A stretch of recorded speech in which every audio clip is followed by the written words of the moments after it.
What's up, everybody? Welcome into another edition of SSPN Prospect Profiles. I'm Jude, that's Ethan, and today we're going to be breaking down Amen Thompson, Mm. one of the Thompson twins, one of the two top prospects coming out of Overtime Elite. And one of the things that I was just thinking about, with them being from Overtime Elite, that I'm sure many of you have heard so many times on this channel throughout this season, if you've been a diehard SSPNer throughout the year, if you will. And that's that the Spurs are the only team to have a player from Overtime Elite, which is Dominic Barlow, of course. Y'all can go check out a deep dive that I did on him earlier in the year. That video's steadily continued to climb in views, so Mm. appreciate the support on that one. But, that is something to think about whenever it comes to the smoke that has been coming out, Ethan, about the Spurs potentially being higher on both of these two twins than maybe a Brandon Miller or Scoot Henderson. And as much as we like to give Dom, the crap on this channel, it does line up with the fact that Brian Wright was the first person to take a shot on somebody from Overtime Elite. So it would make sense that he would be high on these two guys. Yeah, But and let's not specifically Amen. yes, specifically Amen. And let's not disrespect Overtime Elite too much. And Right. my boy Dominic Barlow, he got better, and he had that was a 20 No. and 20 game. Mm-hmm. So Yep. he showed glimpses, and obviously he played very well in the G League. But just speaking about Amen Thompson, I mean, what's not to like at this point? I mean, to me, he has two obvious holes where the other prospects that we've covered don't necessarily have the obvious holes. They just have little Yeah, yeah, things here yeah. and there that need to be More all fixed. around games for sure. This guy, he has a lot of explosiveness. He can create for others. He can score around the rim.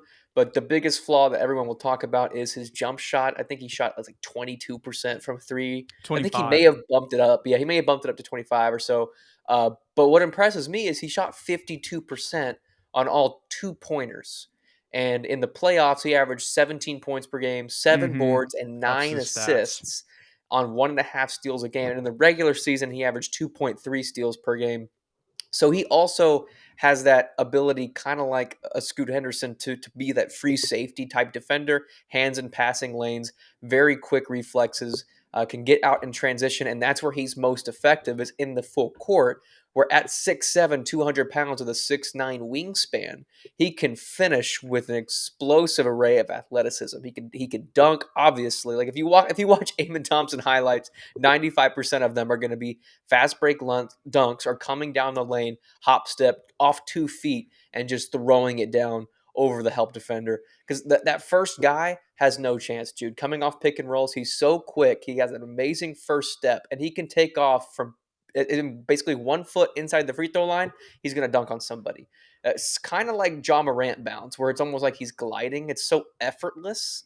But obviously, again, where you kind of have the holes in his game is he doesn't really have a pull-up jump shot coming off of screens like Brandon Miller has. He's not a spot-up shooter. He can't really, make his own jump shot off the dribble and take one from like a step-back three like a Brandon Miller. And even a Scoot Henderson, to an extent, has an in-between game where he can hit floaters and off the glass, finishes like that, turnaround jumpers. This guy doesn't really have that right now. He's clearly working on it. He has a good handle on the ball. Sometimes it can be inconsistent, but I think that's just with his age and kind of playing that point guard role. But I'm fine with that because he is playing that point guard role at 6'7" and has shown so highlights and glimpses of being an amazing playmaker. He can find his guys in creative ways and makes the right pass. Sometimes it's the hockey assist. It doesn't always have to be the assist. And he's so athletic that there's one highlight in particular, and you can look this up, where he's driving left, jumps, turns completely a 360 in the air, and one hand baseball passes it to the opposite corner, the right corner. And it's just a dime 3-pointer that goes in. So it's those moments where it's almost like Luka Doncic-esque. Like, how did he see that play coming off of a pick and roll that makes him so hyped as a top 3, top 5 pick?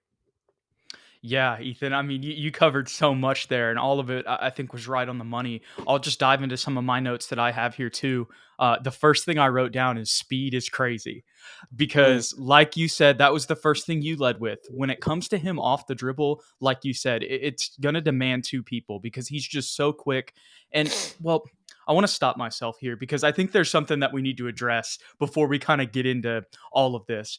And that's just like the competition level of overtime elite. It's true. Because that's something that, you don't want to just like, because if you watch these highlights and you see how amazing he looks, it's like, oh, he looks like a number one pick, and obviously there were some struggles, like you mentioned, the shooting that we'll get into, but just want to address overtime elite and its competition level, if you will, made up of a lot of different top prospects. It's 3 and 4 star guys, like at the worst, that just, said, hey, like, why would I'm trying to go one and done anyway.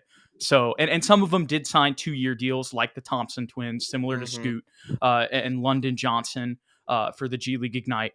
But the point is that it's still, while it's maybe, I would say it's still a little bit lower than maybe like the top tier, like Power 5 high school level, or not high school, excuse me, Power 5 colleges in the NCAA. But I would still say that it is a high level of competition, and still, like I said, I would say that it's better than maybe like, I mean, I don't know. Some of the mid-major conferences are pretty good still, but I would say it's on par with like those. I would still say it's like it would be D1 athletes. So they're still matching up with people who are solid prospects and would have been, they're top tier basketball players in the US. Mm-hmm. They've actually even got some foreign guys in there too that they've Yeah. picked up.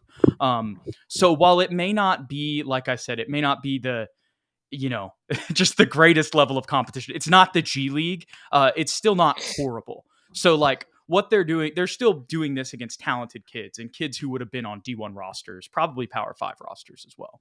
But getting back into just Amen Thompson and his skill set offensively, now that we've addressed that, is still, when you see him fly in transition, you mentioned how it's similar to Ja, the way that he glides at the rim, but like, I mean, it's like he's flying almost in Yeah. translation with how fast he is.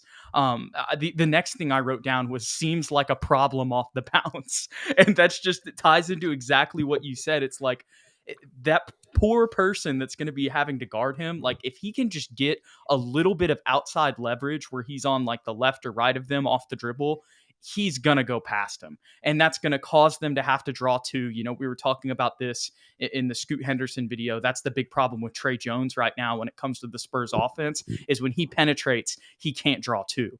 Amen would do that almost, it feels like, I don't want to, overestimate here, but it feels like it would translate pretty quick because that speed is just ridiculous. And I mean, this is like, and I know we've said Blake Wesley's fast, so I don't want to, sit here and seem kind of like a contradiction, but I would say that Amen is on a different level. And I don't want to also repeat the same things that we said in the Scoot Henderson video, Ethan, but when I'm thinking about his fit with the Spurs here, I mean, his penetration ability and his ability to beat people off the dribble would, I mean, clear up so much space on the floor. And what I was specifically thinking is if you want to just clear up all spacing issues, run an Amen Thompson, Jeremy Sohan pick and roll. And then Mm-hmm. you've got Keldon Johnson, Devin Vassell, and Zach Collins, all above average 3-point shooters that can just space the floor. Yeah. I mean, I'm going to play devil's advocate here for a second, just for the Please sake do. of doing it. Um, the difference between him and Scoot is a much better ball handler. Like I said, the in between game, in my eyes, a Yeah. little less loose with the ball. And I was obviously super, super strong. I'm not saying that Amon can't put that kind Right. of size on, but he is also a similar finisher as far as being a contortionist at the rim. He can really Mm-hmm. bend his body around and finish with either hand, in a variety of ways. The thing that scares me the most, Jude, is we've seen really athletic guys, guard slash wing players, come into the league and on the Spurs, and they haven't had that same flash in a sense. Like Who's an example of that? Lonnie Okay. Walker, perfect example. Obviously, I Lonnie see was what you're an saying. 18th overall pick that didn't have nearly as much upside. He's only 6'4", not as long, not as great of a playmaker. But offensively, as far as what they had coming into the game, really athletic, great finishers, great in the transition game. And then we're like, oh, little inconsistent jump shot, but he'll get there. And it never came. Like it was it was inconsistent Mm-hmm. for up until this Right, point in right. time. So It's that's still the fear. inconsistent. Yeah, but the difference in my eyes between that and Amon Thompson, Amon to me, it looked like on film has the ability to be an otherworldly passer if he works on it at 6'7". he can really play the point guard position. He's not a wing, a traditional wing. Yeah, for sure. His brother is more of a wing, which we'll get into in the next prospect profile. But another thing I just want to touch on that you mentioned, and I do want to agree, Scoot is definitely stronger than him. He's not going to have the same strength that Scoot does. But both of the twins, they're pretty strong, and both of them, like he's listed at 209. I think Asar's at like two. It might be 217, but it may be just 210. But they're around there. Like they've got some muscle on them. They're not. While they may look a little bit thinner because they're 6'7", they're definitely stout. Like he's 210 pounds. Like he's coming Mhm. in like bigger than Devin was. Just for Yeah, that's fair. perspective. You know what I'm saying? I'm like almost by like 20 pounds. And that's why he's able to dunk on people in so many of these highlights, like Yeah. brutally. Like the one, of course, it's an overtime clip because it's overtime elite. The one that was floating around in the fall that I sent you that just opens up with like this crazy poster, on Yeah. somebody. And there's so many of those. And just to talk a little bit about his finishing ability on the interior, he has hop steps, spin moves, crossovers, pump fakes, step backs, like so much different stuff where like and that's where that's why I wanted to address at the beginning of this the level of play, because a lot of times in the paint when he's driving against these other overtime elite players, he's just toying with them. I mean, he's Mhm. making it look easy. He's I mean, it's like he's playing 2K and pumping a pass fake and then going up with the layup, like in the restricted area. I mean, he's not there for 3 seconds, but y'all get what I'm saying, like right under the basket. And it's just stuff that, is like video game like when you're watching his highlights inside. Um, he can finish in traffic and in contact. There's a lot of that on the tape. He has that start stop speed. That's Mhm. another thing too. I mentioned that with Brandon Miller. I mean, it's way more even prevalent in his game, and a lot of that has to do with him having that elite speed. Um, and I liked what you mentioned though about his handles. I think he's got really good handles, but he does lose the ball from time to time. That you were mentioning that when you were comparing him to Mhm. Scoot. So I think that that's just a good like something he could work on there, but still like has the potential to like really be like, like Iverson, like dribble Yeah. moves. He's a flashy passer, like you said.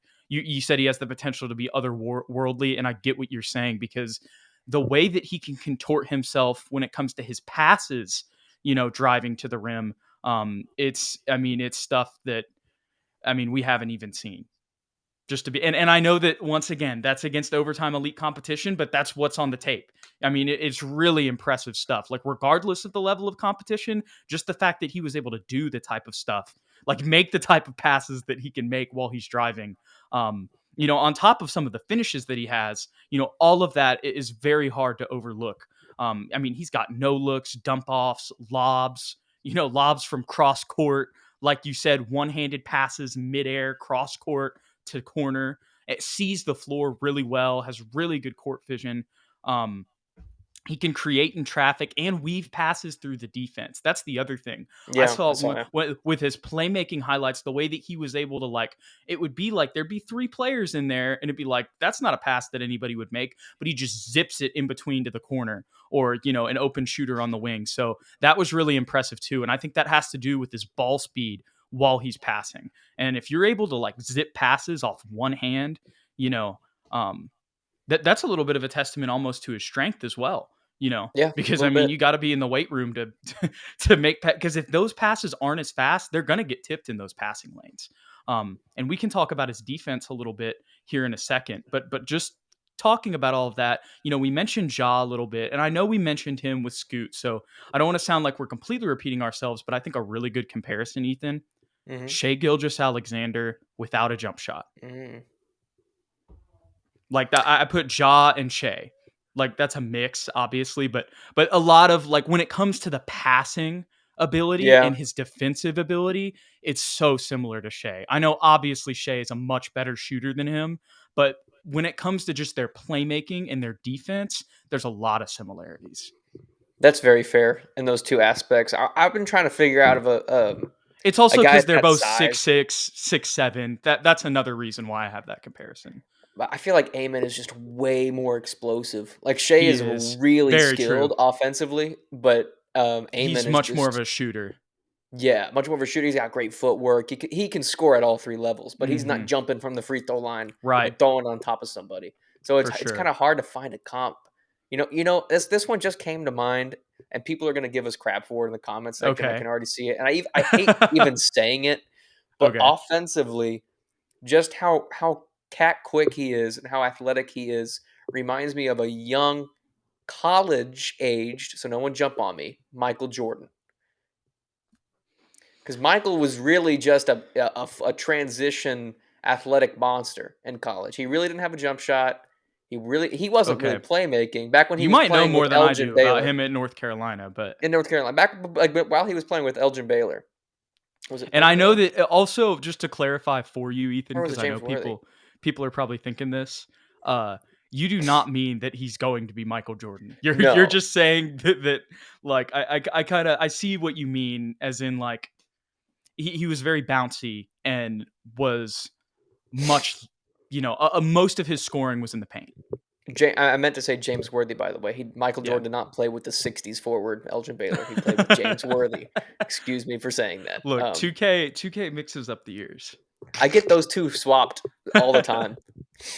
Oh my gosh. But do you want to well, I guess we talked about his passing. We haven't really talked about his defense. Yeah. Tell me your takeaways on his defense, Ethan. He plays with a high motor. I remember you were talking about Scoot, and you said occasionally he might give up on a play if he's beat, which is like the difference between him and a lockdown defender like a Gary Payton. Right. Um, but I still see that kind of free safety roaming in the passing lanes ability I because he's see got that that six more. nine wingspan. Yeah, but he also doesn't give up. Like I don't think he gives up nearly as often as Scoot because he has Mhm. the athleticism and length to close when he's beaten. Kind of like remember we were talking about Vic when Benyama, how he got beat and he was still able to turn around and pin the shot Yeah, off yeah, the yeah. backboard. Amon has that kind of similarity. The difference is obviously Victor's 7'4", and Yeah. Amon's 6'7", but he has But that still at the want point and guard desire. position, that gives Yeah, him the ability to close out, more than other point guards. and I think he feeds off of getting those steals because, like I said, offensively, his biggest strength 2.3 is steals a getting game. in transition. If he can get out in transition and get an easy dunk, that's where he gets a majority of his points. So it feels like to me that's like step A, lock him up, get the ball back, and step B is score on the other end. Right, right. No, I mean when you, like I said, two steals a game, Yeah. and the transition opportunities that he created worked very well for his play style. And Yes. last year when he was playing with both him and his brother, who have similar play styles, so there were a lot of different fast breaks. Because I'm pretty sure they didn't play together this year, but last year they were on the same team. And Mm. those highlights, like with both of them throwing lobs to each other, I mean, they love to play in transition for sure. Just some of the notes that I wrote down. Obviously, he's longer and taller than most point guards, and that's where I would say the Shea Gilgeous comparison Yeah, that's definitely yeah. is more on the defensive end for sure, and that comes to when he can pick people's pockets, just like Shea can with that length. That's something that's super annoying for whoever he's guarding. He can be annoying in double teams too. And he causes a lot of steals there. Obviously, the hands in the passing lanes, and that kind of ties into what you were saying. That free safety defender, he can see the floor really well on defense, and he has his eye. Like obviously, sometimes you got to be locked to your guy, just be focused on your man, even in rotations and movement or whatever. But whenever the opportunity is there for him to have his eye on the ball, he gets his eye on it, and that's how he's able to get so many of these steals. In the passing lanes, when you're watching the tape, there are some pit pockets, like I said, where he can, uses his length like Shea does, but the majority of his steals come, just straight up in passing lanes, like where Yeah. people are, maybe it's like a little bit of a rainbow pass. I mentioned that with Scoot on the last prospect profile we did with him. I saw that with Amen a couple times too, where he would read those, but a lot of times it's like people are just passing and out of nowhere, he'll just pop out of the tape and it's like, oh, he has the ball and now he's scored, like Yep. because Yep. he's that fast. So I love his instincts and I love the way that he can read passes. And that makes sense because he's a point guard on the offensive side of the ball. So the fact that it would make sense that he'd be able to, read, the fact that those instincts translate to the defensive end where it seems like he can read other point guards pretty well in the passing lanes We're talking about all this, Ethan, and what does this sound like? Something the Spurs would love. They love people who try hard on defense. And you mentioned specifically their plays where Scoot just will give up. And it seems like on the tape, at least, he gives up a lot less. Saw a lot of chase down blocks, blocks from behind, trailing steals and blocks as well. Um, Maybe that's, like we'll see the legitimacy of all that smoke come draft time, right? Mhm. Because it is in April. That's another thing that we got to remember. And people, a lot of it is just clickbait because people can make money off those type of headlines. But if that is the case, the argument for it would be defense. That's where it would start when it comes to what the Spurs like. Mhm. Agreed. Agreed. Yeah. Anything else on his defense, or kind of your thoughts on that? Give me your thoughts on that whole conundrum, Ethan. What do you think of all of the potential Spurs news? On them Mhm. potentially liking the Thompson twins. After Wembanyama. It doesn't surprise me at all because of everything that you just said defensively, and he's 6'7". They both are 6'7", and as far as Amon's concerned, has the potential, like we've been saying, to be an incredible passer. Um, as much as I love Scoot Henderson, he's only 6'2". Maybe they think he's closer to being a finished product than Amon is. That's also a possible thing. But at the same time, Scoot's been playing against better competition. Right. He's been very consistent, and he's very fine tuned, or not very fine tuned. He has more skills in his arsenal at this point in time, and he's only gonna get better at those skills as far as finishing in between, being less turnover prone, being a better jump shooter. So there's all that to take into account as well.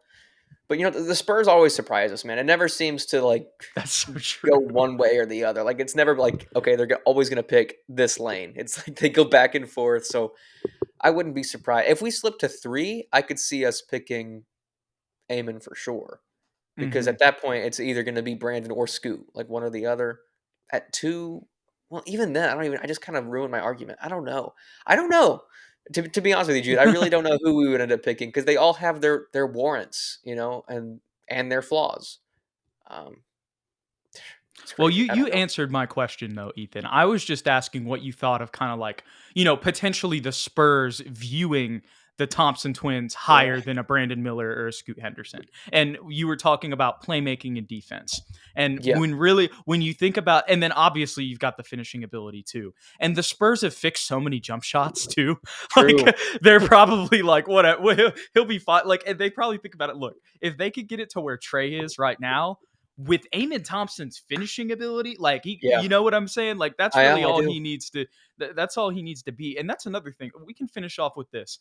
And I'm not trying to come on here and defend his shooting, but like Scoot was at 27%. He's at Yeah. 25%. There's really not that big of a gap, other than the fact that I would say there's a big gap. I would say there's a significant gap in competition.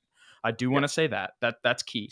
But I mean, like on tape, the catch and shoot wasn't terrible. I mean, like if he's wide open, it's not like it's not the prettiest looking shot, but it Yeah. So also it's, does. it's the But mechanics that make it weird. yes, but it also still like is at a better place. I would still say it's at a better like starting point than Sohan. What do you think? Am I crazy there? That's not crazy. The thing that throws Yeah. him off, I think, for most people, including me, is his feet. His feet are kind of at a weird spot. He has like his right foot like 2 steps in front of his left foot, He and he needs kind of to make like. Go ahead. Sorry. he kind of shoots like Drew Eubanks. Yeah. You Dude, know? no. Like it's weird because his shot like it isn't the way that I would describe it is it needs like two like you said on the footwork, it needs like little tweaks. And then with like where his elbow is and like how Yeah. it comes, like the release point, that needs to be tweaked. And then like if those two things are tweaked, it'd be a pretty good form. Like, but those two things are just like a little off, and it makes it look just like the release really awkward. That's the only way I can describe If they could make it just like pull it back to Tyrese Halliburton ish, because like they kind of all it. like Tyrese is a weird jump shot too, but it goes Right. in 40% of the time. So Hmm. just kind of pull it back to that point, and then we're golden. Oh my gosh. Any final thoughts on Amen Thompson here, Ethan? If things work out for Amon, then we are one step closer to being the nice Grizzlies because we would literally have a super athletic playmaking point guard with a Jones backup point guard.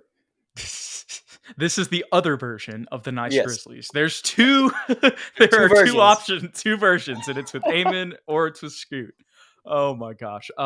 I guess if I have any final thoughts on Amen, I would say that after watching the highlights, I if that smoke is real, I can understand the thought process. I can see how if this really does translate, like how the Yeah, potential could be higher than a Scoot, just because of the fact that he's like 6'7", like straight up the frame. yeah, And another thing that also I want to mention before we left, I was looking up their high school recruiting profiles, him and a sir, before we got on and did this episode. And I was just looking at, okay, like what were their other options? And I mean, they were going to be that if they weren't playing in overtime elite. I mean, they had offers from your cream of the crop. They had Alabama that maybe they could have been with Brandon Miller. They had Kansas. They had LSU. They had.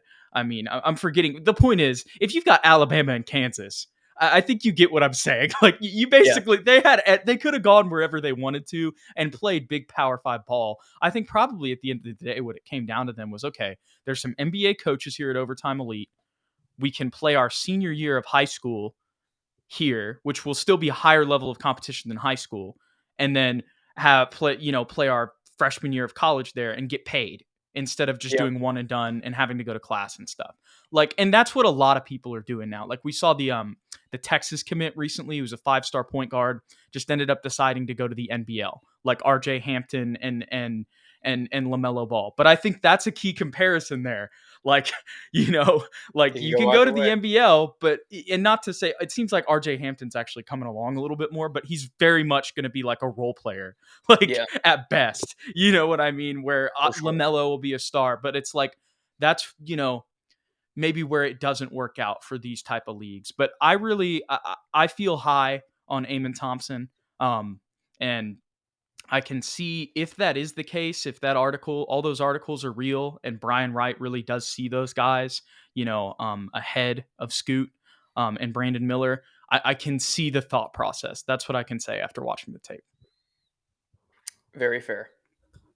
Alrighty, y'all. Well, thanks for hanging out with us once more for this edition of SSPN Prospect Profiles. If you enjoyed today's content, don't forget to hit the like button below and hit that subscribe button. We're on the road to 1,000. We appreciate y'all with all the support as of late. And if you want to stay updated with the show, follow us on Twitter. You can watch all the live stuff at SSPN on YT if you want to there. And to stay updated with all of these episodes, you can follow us at Jude McLaren and at Ethan_Quintero. Thanks for watching, y'all. We'll see you guys in the next one. Catch y'all later. I put this on a little early. Go Spurs, go. We'll see y'all.